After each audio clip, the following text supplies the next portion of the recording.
Olá, nono ano, tudo bem, meus queridos? Eu sou a professora Elizabeth Silva e vamos para mais uma aula de português, texto e produção textual, só que hoje de uma forma diferente. A gente vai revisar todo o conteúdo visto no terceiro bimestre, nesse terceiro bimestre, tá? Então a gente vai, tá fazendo essa revisão para que vocês possam estar estudando para nossas avaliações que já estão se aproximando, tá certo? Então vamos lá. Então, dentro dos nossos conteúdos, nós vimos o editorial, né?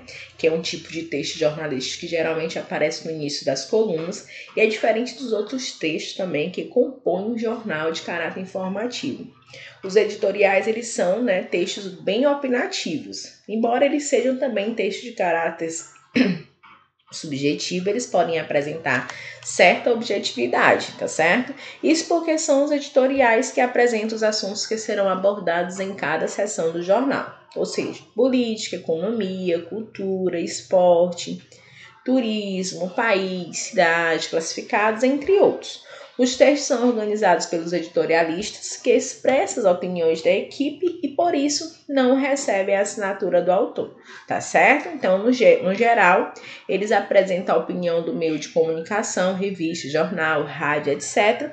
Tanto nos jornais como nas revistas também podem encontrar os editoriais intitulados como Carta ao Leitor ou Carta do Editor, tá certo? Então, refrisando aí o que é, editorial. Nós também vimos, os modeladores, mas na verdade o que são, o que é modalização?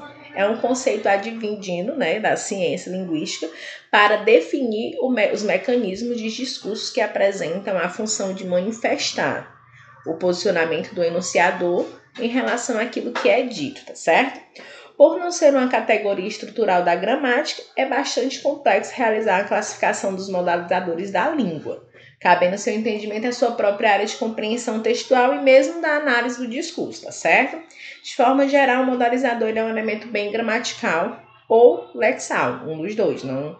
Às vezes tem realmente esse elemento diferencial entre um gramatical e o modalizador lexal. A palavra ou expressão por meio de qual o enunciador revela alguma atitude relativa, ao conteúdo daquilo que ele mesmo anuncia.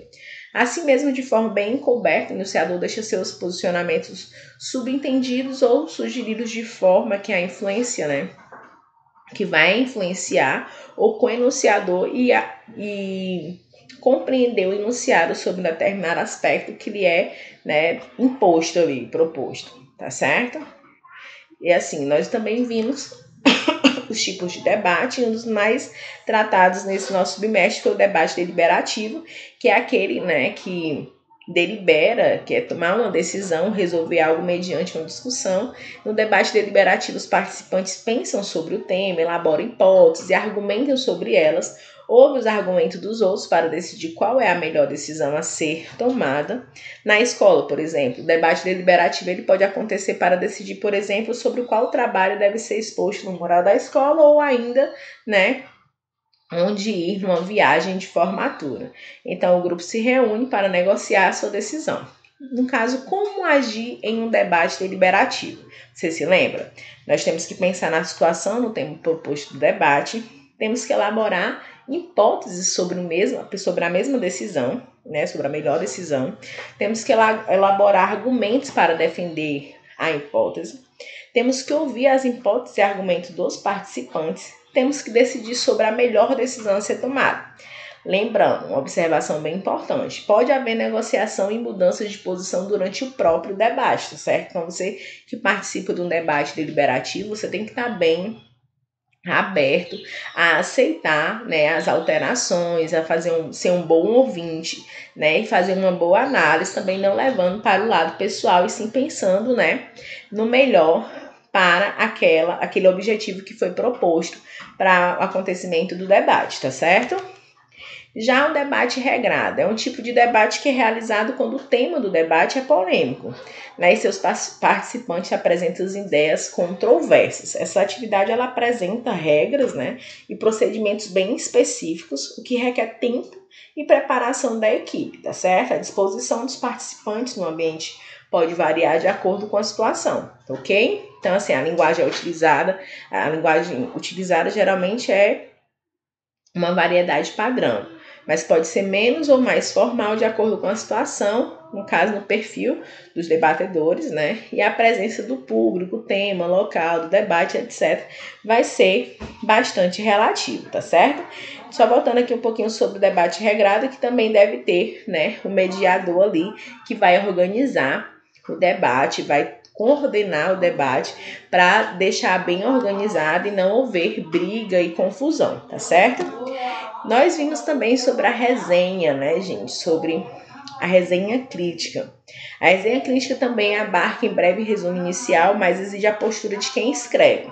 Deve-se deixar clara a sua impressão e opinião, e ela é embasada, obviamente, né, sobre o tema sobre o tema e associá-lo com as perspectivas de outros autores, de forma bem contextualizada, tá certo? Não adianta copiar e colar várias informações e opiniões e trechos, não. A resenha crítica ela deve ser bem articulada. Então, trouxe aqui para vocês um quadro comparativo entre a síntese, resumo, fichamento e resenha, tá certo? A síntese, nós sabemos que são pequenos resumos que contemplam as principais ideias de outro texto ou narrativa, menor e mais objetiva que o resumo. Já o resumo, né, é o texto que compila as partes mais importantes do texto, que pode ser utilizado como um trabalho independente ou dentro de outros trabalhos acadêmicos, como também o TCC. E o fichamento, nós sabemos que é uma forma de organizar os conteúdos em ficha, podendo ser feita em 3 formatos. E a resenha crítica, ela busca sempre demonstrar uma análise de um objeto ou tema, apresentando relações entre as suas propriedades e características mais importantes, tá certo? Nós também falamos sobre a literatura. Nós, na aula anterior, fizemos um resumão sobre a literatura, né? E a gente sabe que a literatura é uma manifestação artística que tem por finalidade recriar a realidade a partir da visão de um determinado autor ou artista, com base em seus sentimentos e seus pontos de vista e suas técnicas, né, narrativas. Nós falamos também, gente, sobre, né, o cinema.